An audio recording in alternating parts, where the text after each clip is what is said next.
Maite Pedraza presenta 27 letras, un libro y algo más en Radio Diversidad.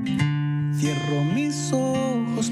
Buenos días, queridos amigos, desde 27 letras, un libro y algo más, de nuevo con vosotros. Como siempre, y esto siempre cuando empiezo el programa lo digo, mi papá me educó muy bien y siempre me hizo que me rodeara de personas que por lo menos me pudieran aportar cosas, pero sobre todo que fueran buenas personas, además de ser buenos profesionales. Y como no podía ser de otra forma, agradecerte, Eduardo, tu presencia aquí conmigo. Encantado, ya lo sabes que vengo con mucho gusto. Queridos amigos, es un encanto, pero además de ser un encanto y una buena persona, es un gran escritor. Y yo le seguí desde que hace ya muchos años tuve la gran suerte de que un amigo en común nos presentara y empecé a leer sus libros y verdaderamente es increíble. Increíble porque a mí el libro de Milandia, tú sabes que me encanta, quizá por esos relatos cortos, pero Eduardo tiene montones de libros, entre ellos El Pícaro de Aragón, que ya sabes que siempre lo menciono porque incluso cuando estás triste lo lees y te ríes. O sea, es un libro increíble, increíble. Eduardo. La historia de la literatura en España tiene un antes y un después, según mi criterio, con la literatura de picaresca. Y los grandes escritores escribieron, como por ejemplo, ¿qué te digo yo? Cervantes, con las novelas ejemplares, pues no eran sino obras de picaresca. Quevedo, con el Buscón. Claro. Es decir, el supuestamente anónimo, que es el más famoso de todos, que es el Lazarillo de Tormes. Lazarillo de Tormes. Es decir, siempre en ese momento es cuando la literatura sale un poco de la historia de los conventos y de las iglesias y pasa a ser una literatura más popular. Y a mí pues siempre me ha gustado. Siempre he leído este tipo de libros, ¿no? Hablaremos un día de tu diccionario de los gentilicios, que por cierto creo que Isabel Díaz Ayuso, nuestra presidenta, sigue leyéndolo. Lo sé porque está encantada. Dame el libro. Sí, ¿Te acuerdas? Sí, porque no sabe, es difícil conocer todos los nombres de todos los habitantes de los pueblos de una determinada comunidad, en este caso de Madrid. Y Eso esto sí la vino muy bien. No sabía, pobrecita mía, no sabía cómo se llamaban no nos recordaba también cómo se llamaban los de Aranjuez, y fue a dar allí un meeting y no sabía cómo decirlo, la tuvieron que decir el nombre para que lo supiera. Y mira que tenemos una presidenta maravillosa e increíble, yo sinceramente la adoro. Hoy está con nosotros, queridos amigos, queridos oyentes, José Antonio Wipegui. Buenos días, José Antonio. Hola, buenos días, ¿qué tal?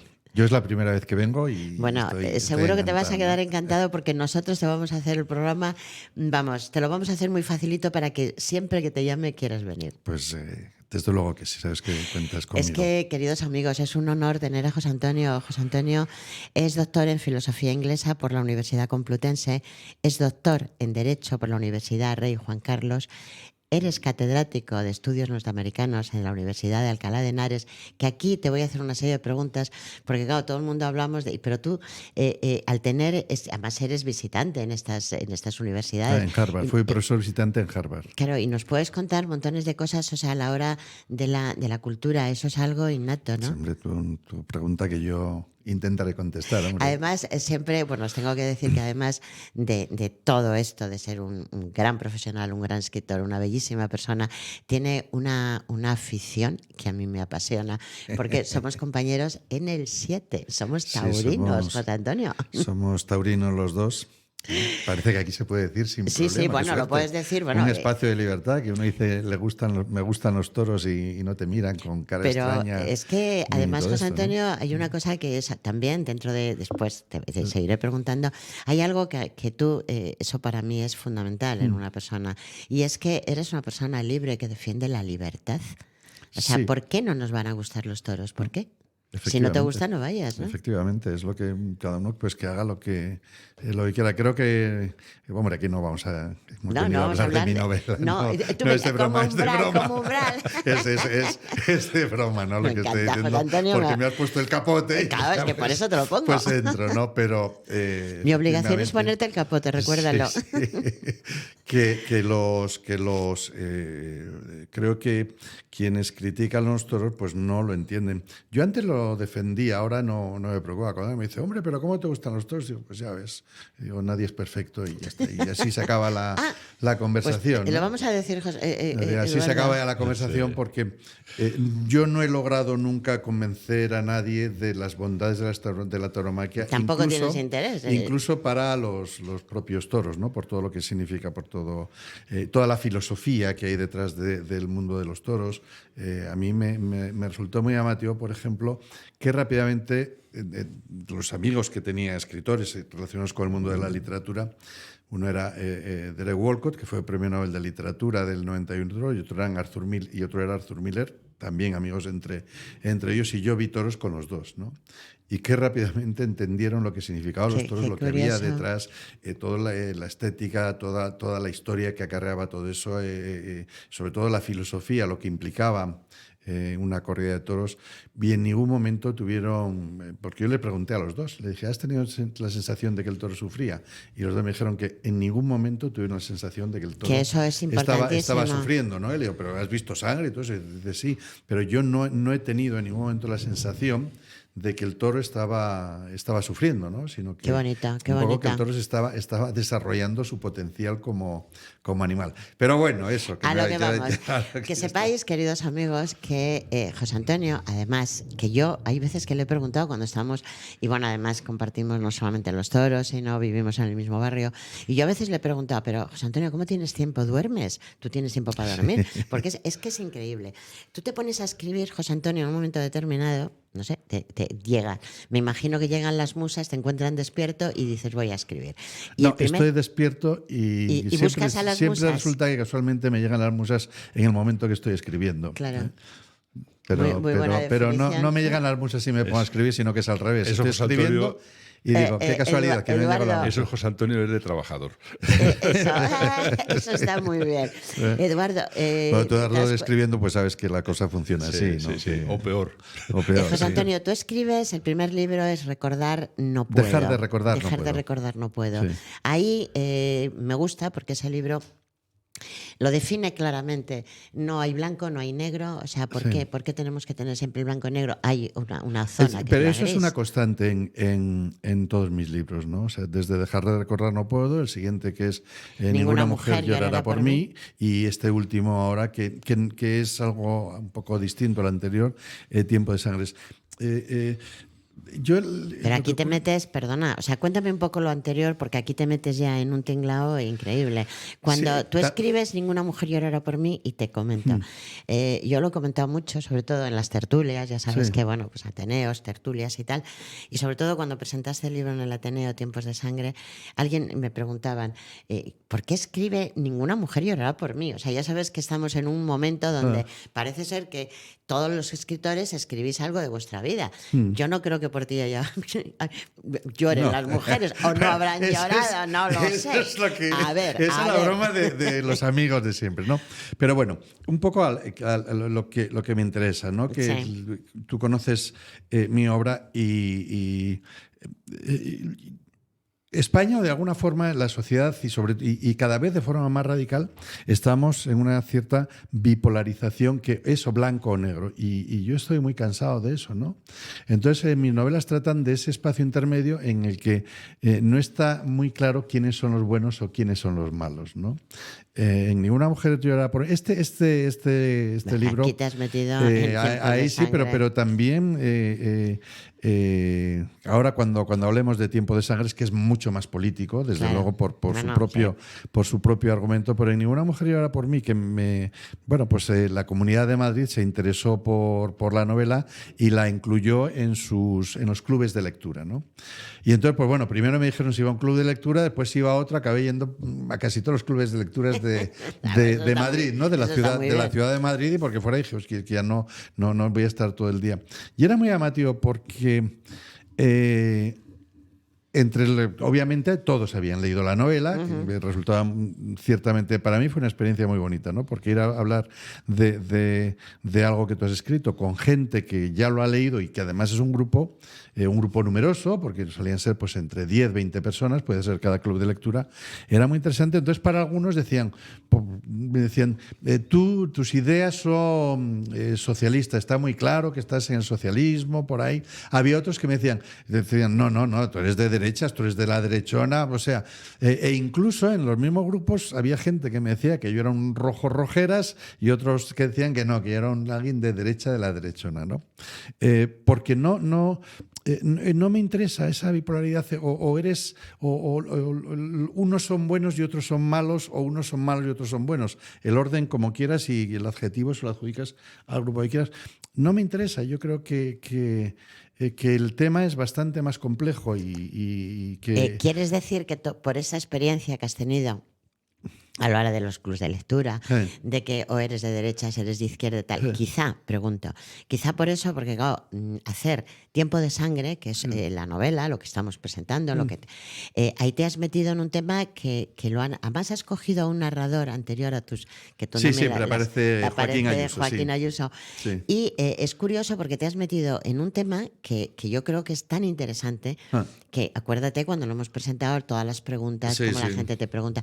Quizá lo has hecho porque tú en ese momento tus ideas políticas evidentemente las tienes, pero no eres ni de un bando ni de otro a la hora de escribir. Mira, en mi familia durante la guerra, mis abuelos, mis padres, no fue nadie a la guerra, no estuvo nadie afiliado a ningún partido, no nos mataron a nadie, ni unos ni otros. Y pues era una familia pues trabajadora. Mi padre se dedicaba al campo, hizo negocio también representando algunas fábricas de conservas, sobre todo en la zona de Levante, ahí en Navarra, que le decían. Y entonces, a base de mucho trabajar, pudo enviarme a la universidad, pero y por parte de mi madre lo mismo. O sea, mi abuela materna servía en una casa.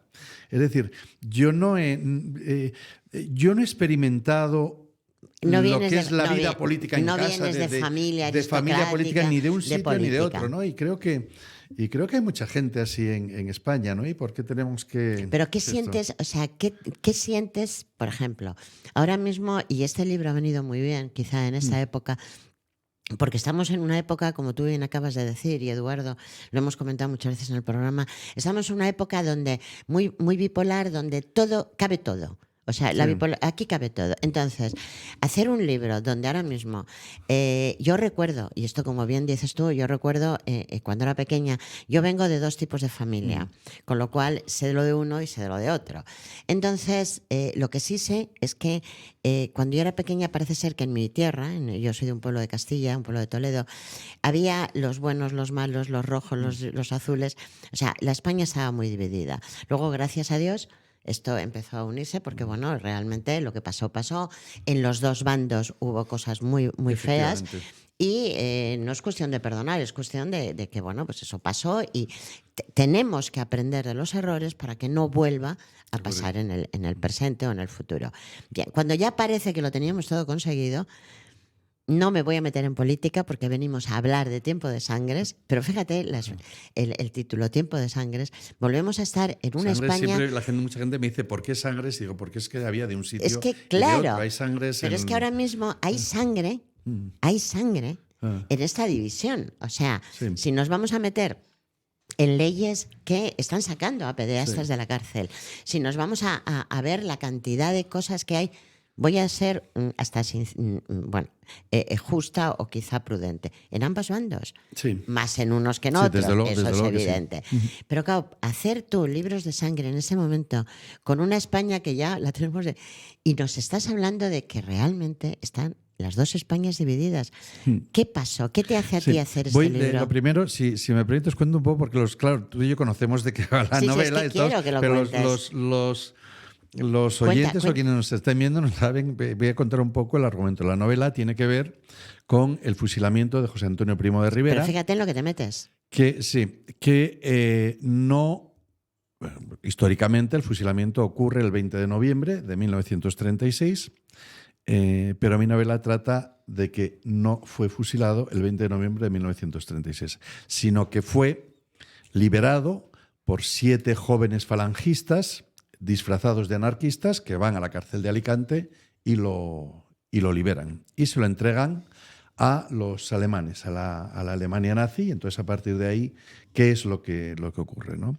La novela aconteció un poco porque, bueno, primero hubo muchísimos intentos. De lo que voy a hablar ahora es histórico, no que obviamente aparece en mi novela, pero es historia, no es ficción. O sea, lo que voy a contar ahora no es ficción, es cierto, es verídico y aparece todo en la novela, ¿no? Hubo muchos intentos de liberar a José Antonio, desde mandar a algún grupo que subirían desde Granada para liberarlo, o también se intentó sobornar al director de la prisión, al gobernador civil de Alicante, a miembros de algunos miembros de los anarquistas que estaban custodiándolo. Se intentó cambiarlo por el hijo de Largo Caballero, que estaba en poder de los nacionales. Se intentó también cambiarlo, dar una cantidad de dinero que incluso Queipo de Llano la mandó a Alicante, creo que eran 2 millones, entre 2 y 3 millones de pesetas del momento, que no era poca cosa, que se perdieron por ahí, que no sabe lo que ocurrió. Es decir, hubo muchos intentos de liberarlo, ¿no? Pero no pudo ser, ¿no? Y también cuando surge la noticia de que había sido de su muerte, de que había sido fusilado, que fue reconocido en el año 38, hasta 38 el bando nacional no reconoce su muerte, aunque todos sabían que había muerto, ¿no? Y todo eso. Hay gente que no se lo cree. Dice, pero no tiene ningún sentido haber matado a José Antonio, ¿no? No tiene lógica. Eso es un activo, digamos, que tenía el bando republicano y ¿por qué lo van a fusilar tan rápido, además, porque fue juicio y fusilamiento, sin esperar. Y lo que la gente, perdona que te corte, lo que la gente se pregunta es cómo con tantos intentos para poder liberarlo. Efectivamente, eso fue una de las grandes dudas. ¿Por qué nunca consiguieron llegaremos a ese punto, ¿no? Conforme vayamos un poco hablando de la novela. Entonces, por ejemplo, entre otros, pues Pilar Primo de Rivera le escribe a Franco diciéndole, oye, pero ¿es verdad que han matado a mi hermano o no? También José Antonio, que era muy mujeriego, tuvo muchas novias. Una de ellas que se autodefinía como que era su novio, Natalia María, también escribe a Franco diciéndole, es cierto esta noticia. Y José Antonio fue amante de la esposa del embajador rumano en España en la primera parte de la década de los 30. Fueron los dos amantes, incluso hay libros dedicados uno para otro, Je t'aime, je pense à toi, en francés y todo esto, ¿no? Esta esposa, después cuando el embajador rumano fue destinado a otra cancillería, ella se marchó con su esposo, pero se apellidaba Asquith y era hija de un primer ministro británico. No el que estaba en ese momento, pero sí justo el anterior. Entonces tenía pues mucha mano, hija del primer ministro británico, pues tenía mucha mano en el Foreign Office británico, y ella escribe al Foreign Office y le dice, oye, que me están diciendo que han fusilado a José Antonio Primo de Rivera. Y dice, y no me lo creo, presionar vosotros para saber si realmente lo han fusilado o no. El Foreign Office se pone en contacto con el gobierno republicano en España y le dice, ¿es cierto que se ha fusilado a José Antonio Primo de Rivera? El gobierno republicano le dice que sí, y el Foreign Office dice, quiero una prueba. Y claro, no había ninguna prueba, no había partida de función, no había nada de nada. Y dice, pues no tenemos nada, pero sí que está fusilado, ¿no? Y entonces el Foreign Office británico dice, bueno, vamos a hacer una cosa, vamos a enviar a un funcionario de nuestra embajada en Madrid a Alicante, que decís que está en Alicante, se exhuma el cuerpo, que lo ve y entonces no nos lo creemos. Esto es cierto, O sea, esto es histórico, no es invención. De hecho, así comienza la novela, esa es la historia, con ese viaje, ¿no? Y efectivamente un funcionario de la embajada británica se traslada desde Madrid a Alicante, al cementerio de Alicante, exhuman el cuerpo de José Antonio, que ahora cuando se lo han llevado del Valle de los Caídos se decía la cuarta vez que lo exhuman. No, era la quinta. Los historiadores no han contado esta, era la quinta.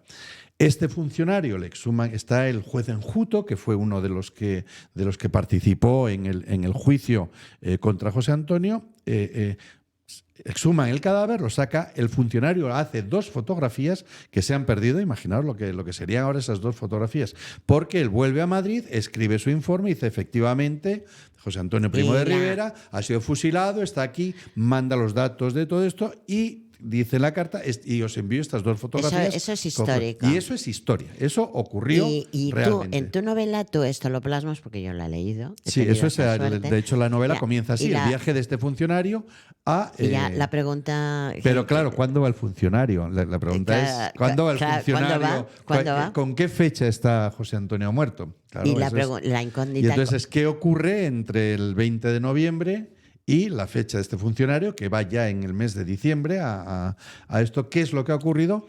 Porque el segundo capítulo de la novela, el primero es el viaje de este funcionario y el segundo capítulo es el de la liberación de estos jóvenes falangistas, muy idealistas, muy jóvenes todos ellos, que se disfrazan de anarquistas y van a la cárcel de Alicante y logran liberarlo y se lo entregan a los alemanes. La pregunta del millón, lo que todo el mundo tiene en la mente, porque según lo estás contando, estoy convencida que todo está pensando, ¿a quién beneficiaba la muerte de José Antonio?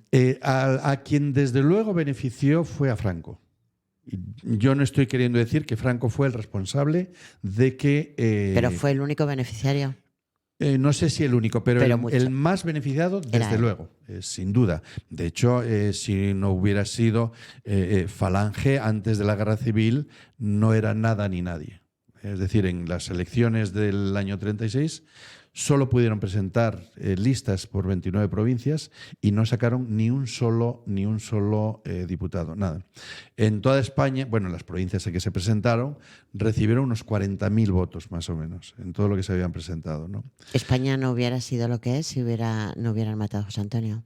Yo eso no tengo ninguna duda. Yo eso no tengo ninguna duda. Aún más, y aparece también en mi novela, y esto ya es parte mía, Indalecio Prieto tenía perdóname, me impresionó mucho, porque fíjate que cuando siempre sabemos Indalecio Prieto y tal, y sin embargo él abogó porque decía que por qué estaba José Antonio en la cárcel. Sí. Él ya en la primera vez que lo meten, que lo iban a meter en la cárcel, porque José Antonio, como era diputado, tenía inmunidad y entonces logra que no lo metan, y Indalecio Prieto media para eso. Aunque tuvieron sus más y sus menos. Sí, de hecho, José Antonio en una sesión de las Cortes agarra a Indalecio Prieto por la pechera. Pero tenía una relación. Tenía mucho carácter. De hecho, hay una, no sé si decirlo teoría, yo lo tuve que leer entre líneas, que viene a decir que, porque Indalecio Prieto decía que no había que fusilarlo.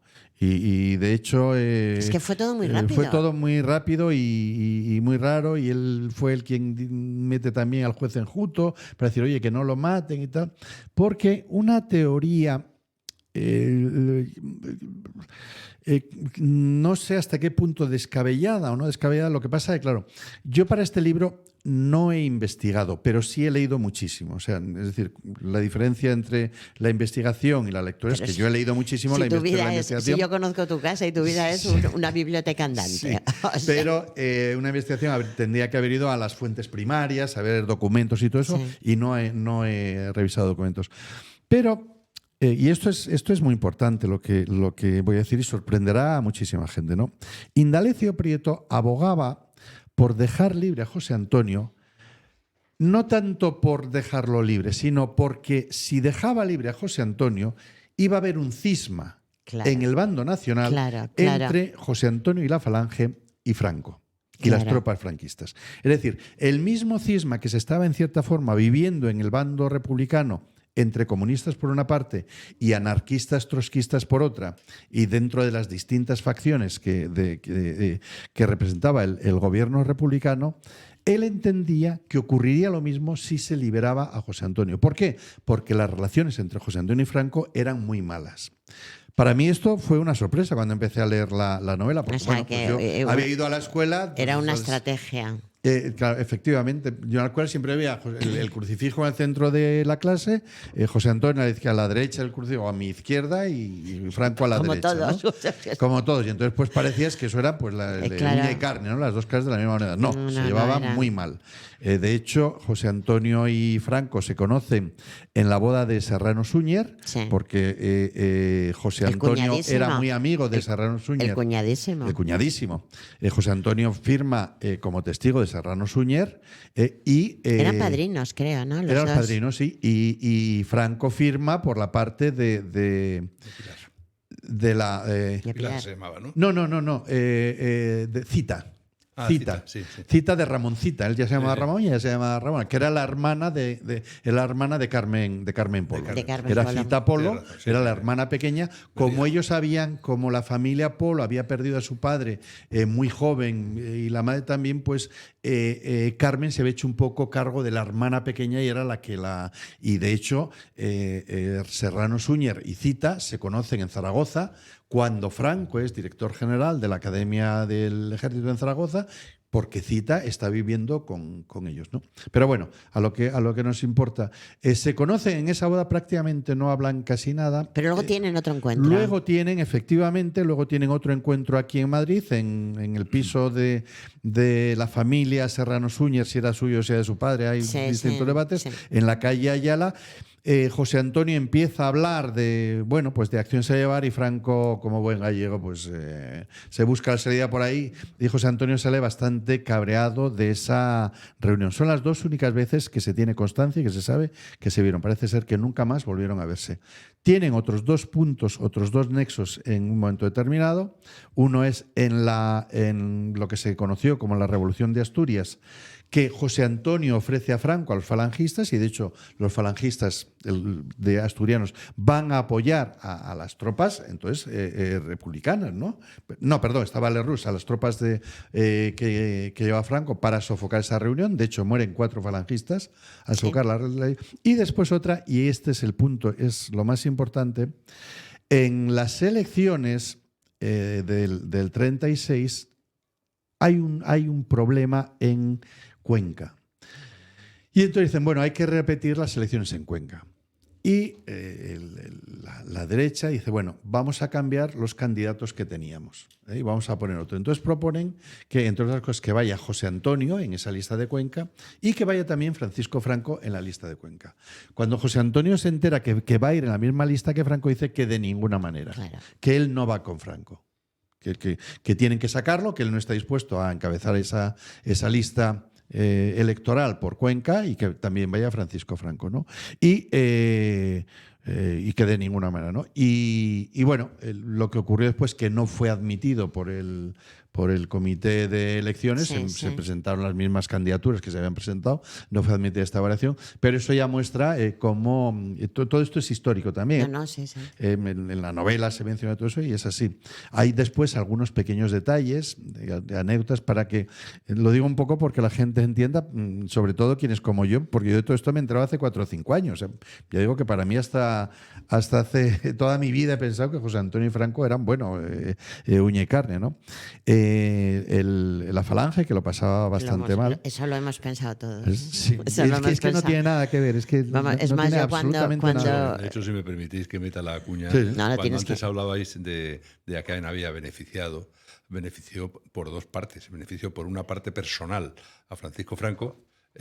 A Francisco Franco fue a quien personalmente más favoreció, ya habían muerto Mola y demás. Bueno, y entonces el jefe de todo el movimiento nacional, pongámoslo así con ese nombre, como se conocía, era Francisco Franco, y fue a quien benefició personalmente.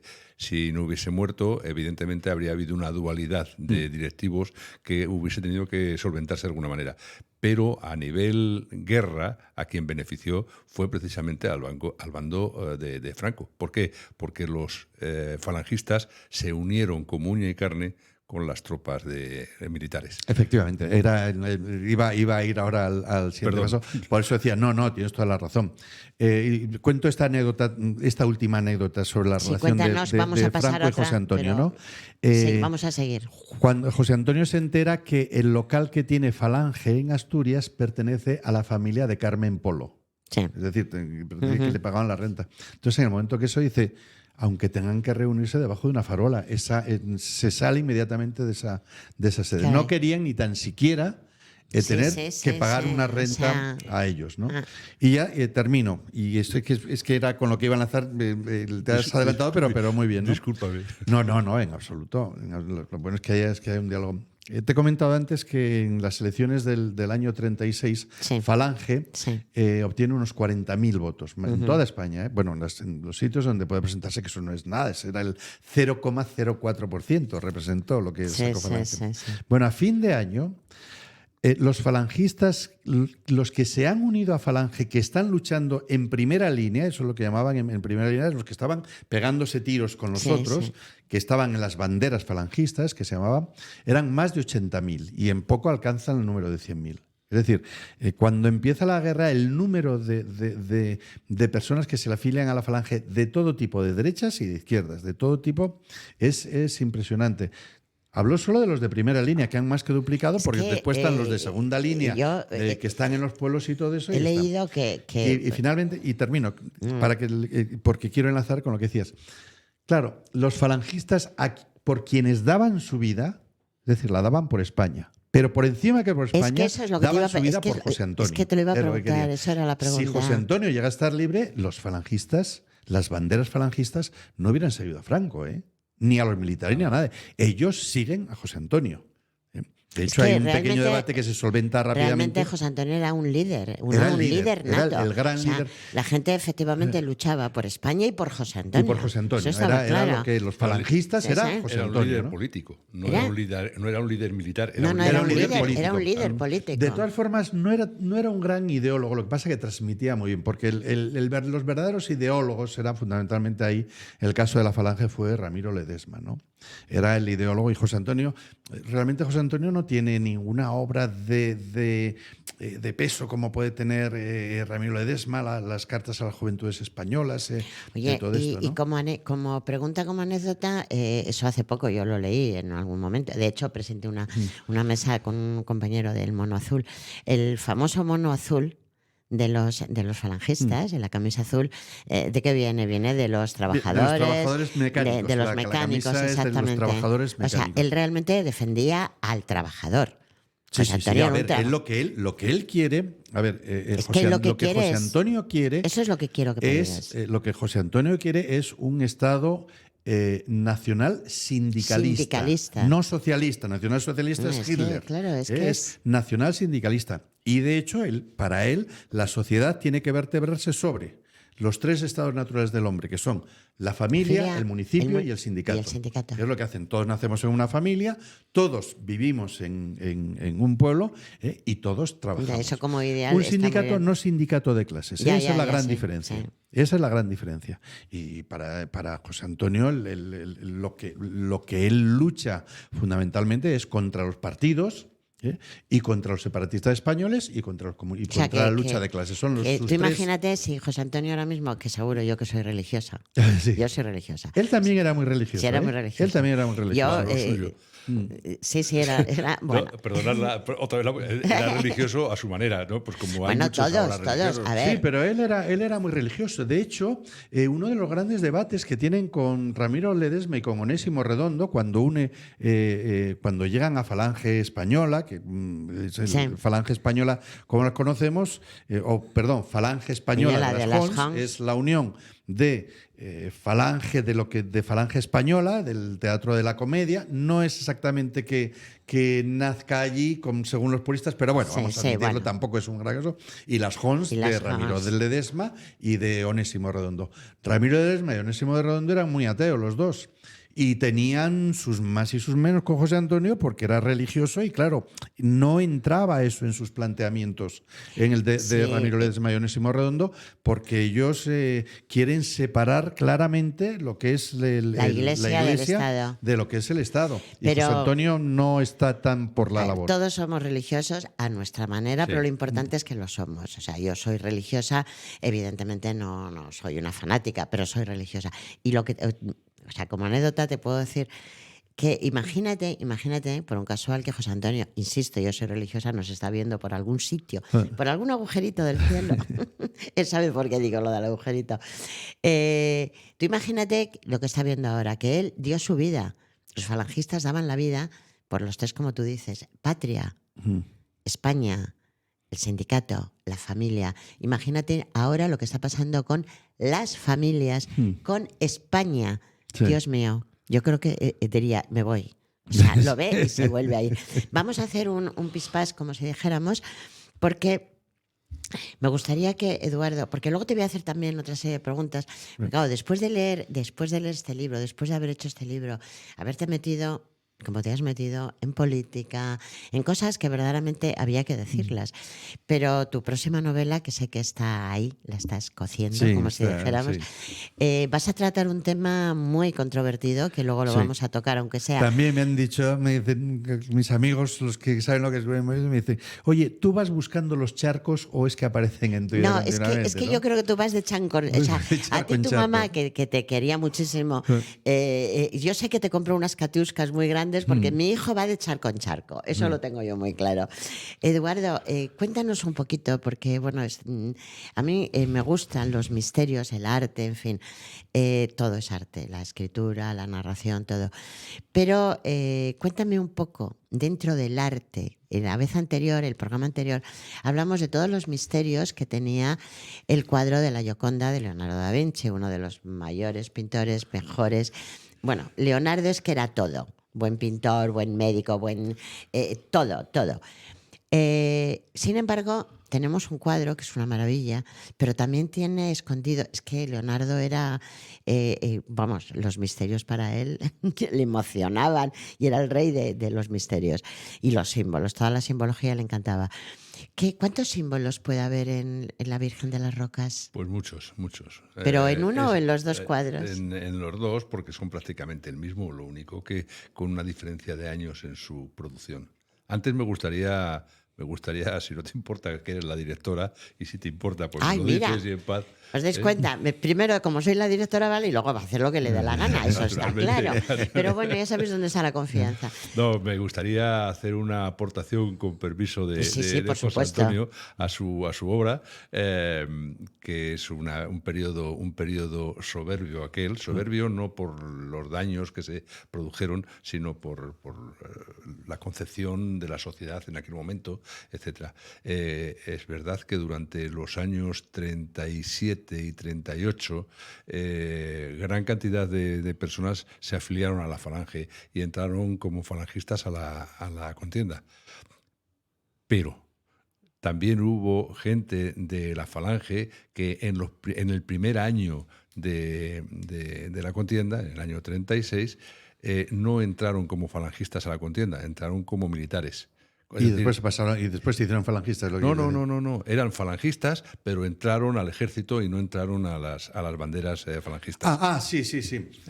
Hay un tema. Perdona, es que estoy. Después, estoy yo también escribiendo sobre eso algo, y entonces lo tengo muy claro. Es que es cierto, después pasan a las banderas, pero es cierto porque hay un tema sobre si José Antonio aprobaba o no aprobaba el alzamiento. Al principio no, después al final sí estaba a favor, pero hay un debate en los historiadores. Pero con mucha reminiscencia lo del alzamiento. Sí, pero no.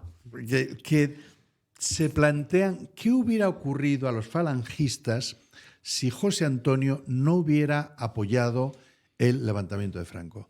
Yo estoy convencido, con la gran mayoría de ellos, que Falange hubiera ido a la guerra. Es decir, si hubieran, digo por lo que estabas apoyando tu teoría, ¿no? Eso es un debate entre los falangistas. ¿Qué hubiera ocurrido en ese supuesto? ¿no? Tengo datos y hubieran ido, o sea, yo creo que hubiera sido el único caso en el que probablemente no hubieran seguido las directrices de José Antonio y hubieran actuado por su propia. ¿Tú crees? Por su propia iniciativa. Sí. Tengo datos. En la guerra sí, o sea, los muertos que llevaba Falange a sus espaldas hasta el 18 de julio, si es que se estaban matando unos a otros, había muertos prácticamente todos los días. Es que había los bandos de uno y otro, o sea, increíble. prácticamente a diario. Era lo que se llamó algunos sitios, la primavera sangrienta. En algunos sitios locales, pequeños, quiero decir, pueblos,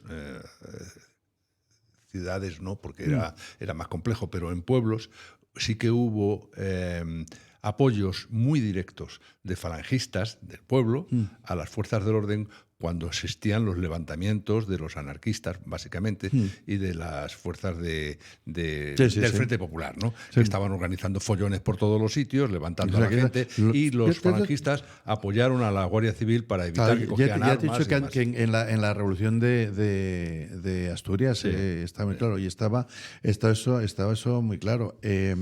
El número de falangistas muertos era impresionante. Ellos querían, o sea, uno de los temas que tenían muy claro es que ellos se parecían en muchas cosas a los anarquistas. De hecho, los colores que se toman del negro y el rojo es por imitación a la bandera anarquista. Ellos piensan, Juan José Antonio pensaba, y también aparece en la novela, ¿no?, que tenían que llegar a algún acuerdo con los anarquistas, porque los dos son sindicalistas y los dos piensan que el hacerse con el poder se va a lograr mediante la revolución. O sea, ninguno, ni anarquistas ni falangistas piensan que se va a lograr esta transformación social mediante el diálogo, mediante el entendimiento. No. Los dos piensan que es necesaria una revolución violenta para transformar la sociedad. Pero, sin embargo, yo he leído que con José Antonio era una persona muy dialogante, que todos querían dialogar con él, incluso Hitler.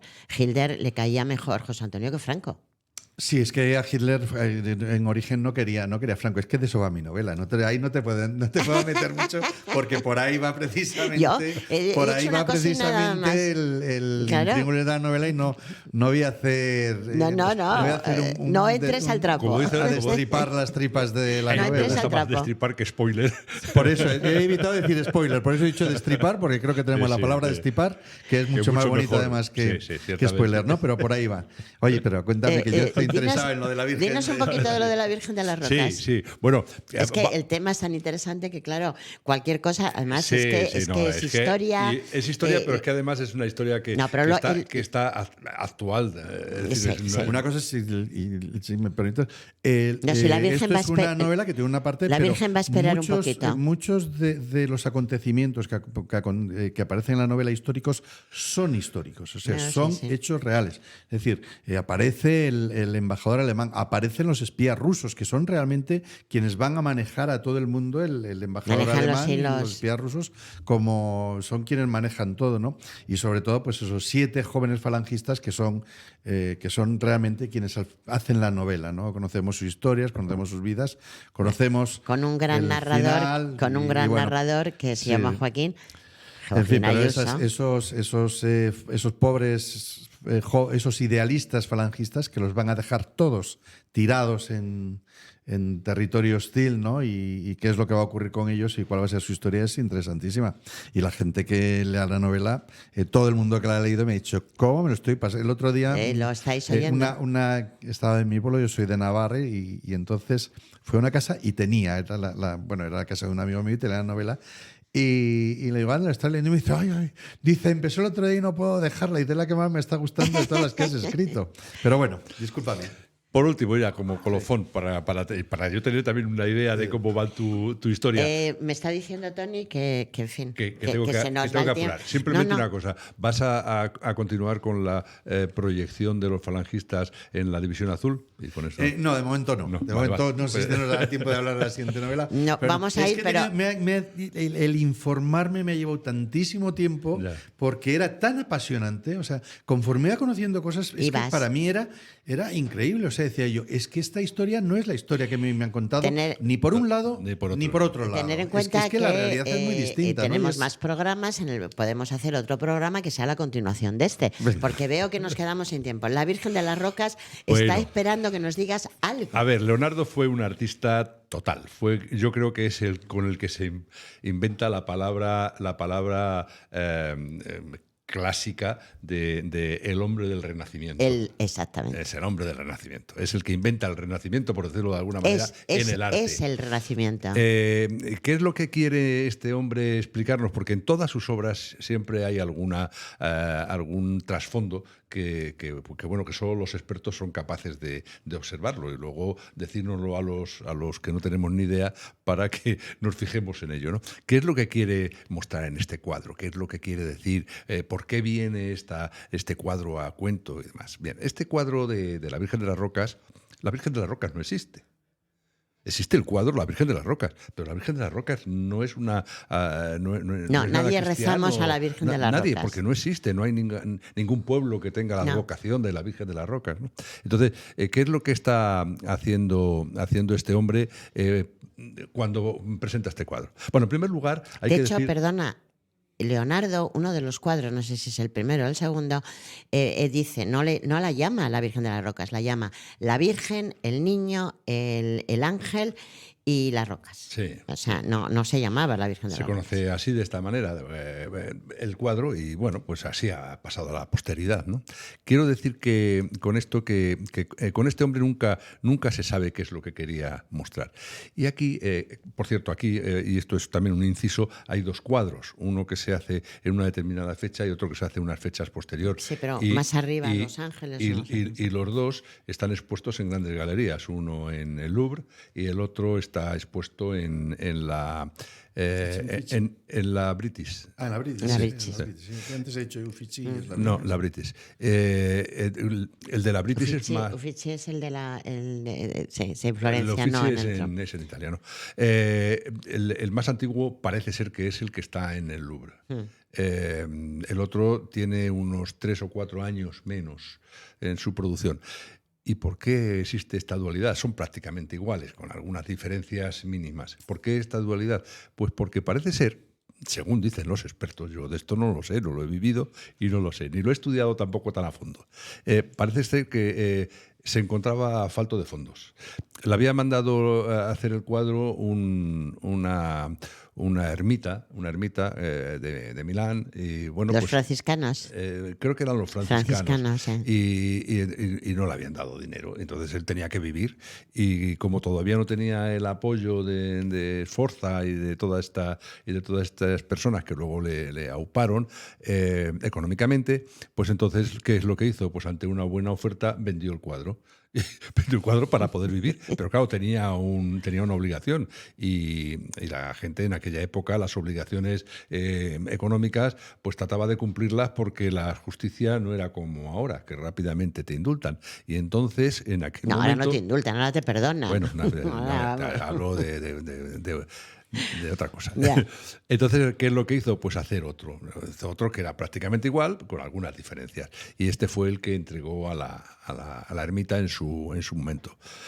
¿Qué es lo que pasaba con este cuadro? ¿Qué es lo que representa este cuadro? Pues lo que representa es una leyenda. Lo que representa no es ni más ni menos que una leyenda. ¿Por qué? Porque según los expertos que han estudiado la vida de Leonardo, que han estudiado precisamente todos los datos que rodean a la creación de esta obra, etcétera, etcétera, parece ser que lo que está haciendo es recrear la Anunciación, primero con un arcángel que no es el arcángel Gabriel. Este es Uriel. Este es Uriel. Que Uriel, como sabéis, es pues, el del trueno, el de la sabiduría, etcétera. Eso es. Arcángel, por cierto, que aparece en las escrituras de Enoc y no aparece en la Biblia, con lo cual la Iglesia lo proscribió como a los otros 4, junto con él, arcángeles, ¿no? Están proscritos, por la Iglesia Católica, y solo están los 3 clásicos, ¿no? Bueno, esto viene a cuento de que aparece efectivamente Uriel. Y aparece Uriel y aparece San Juan Bautista y Jesús.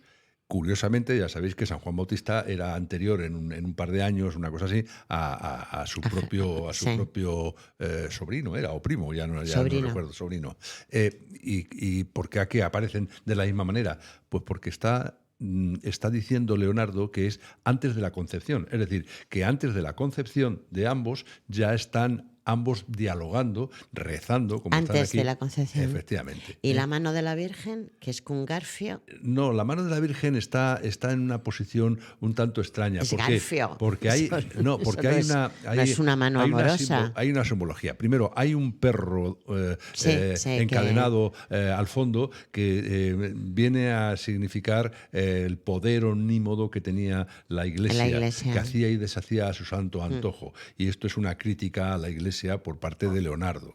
Sí, bueno, Leonardo, además, era defensor de muchas cosas que la Iglesia prohibía. Y esto pues lo hemos visto en obras posteriores de otros artistas como Dan Brown, con el Código da Vinci, etcétera, etcétera, etcétera, ¿no? Bueno, Leonardo ponía símbolos extraños dentro de sus cuadros. Siempre. Y uno de ellos es una palmera que tiene la forma, una hoja de palmera, que tiene la forma de una concha de vieira. Eso es. Entonces, eso ¿qué es lo que es, quiere decir esto? eso es. Una concha de vieira en un lugar que está en las rocas, que no está en el mar. No tiene sentido. ¿Por qué? Pues porque se habían descubierto, efectivamente, desde hace muchísimos años, antes de Leonardo, se habían descubierto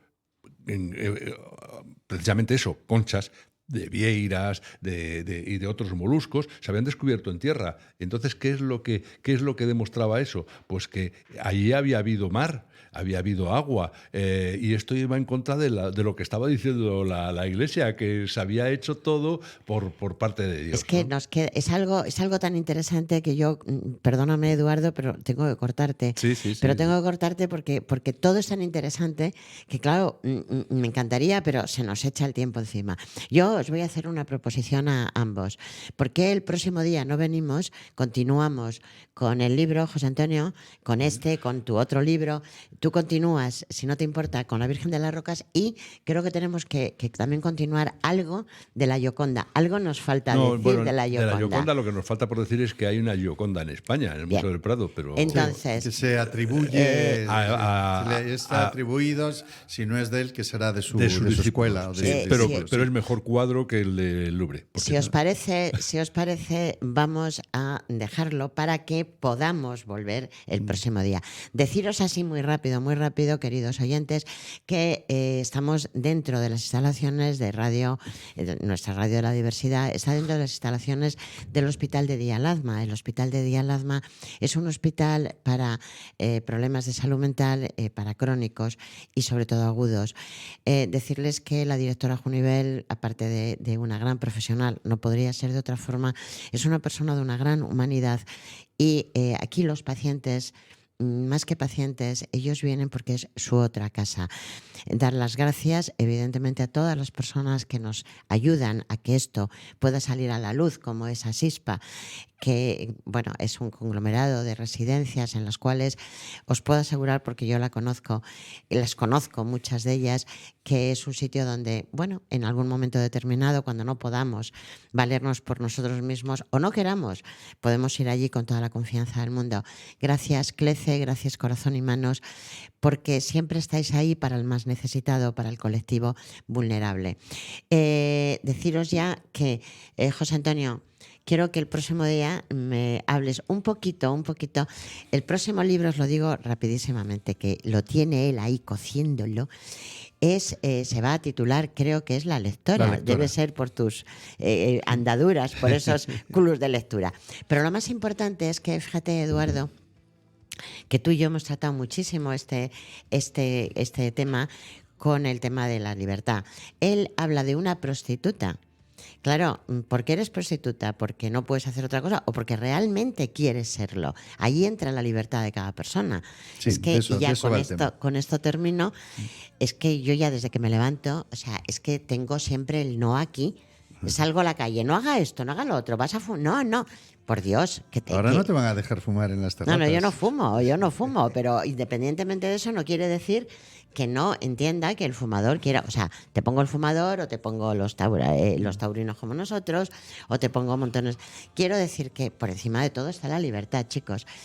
Nos tenemos que ir. Tony, muchísimas gracias. Tony es nuestro técnico y bueno, pues es el que gracias a él estamos ahí. Me está diciendo que corte, no sé, pero sí, cuando miro a otro lado no le veo porque no quiero verle. Tony, sabes que te adoro.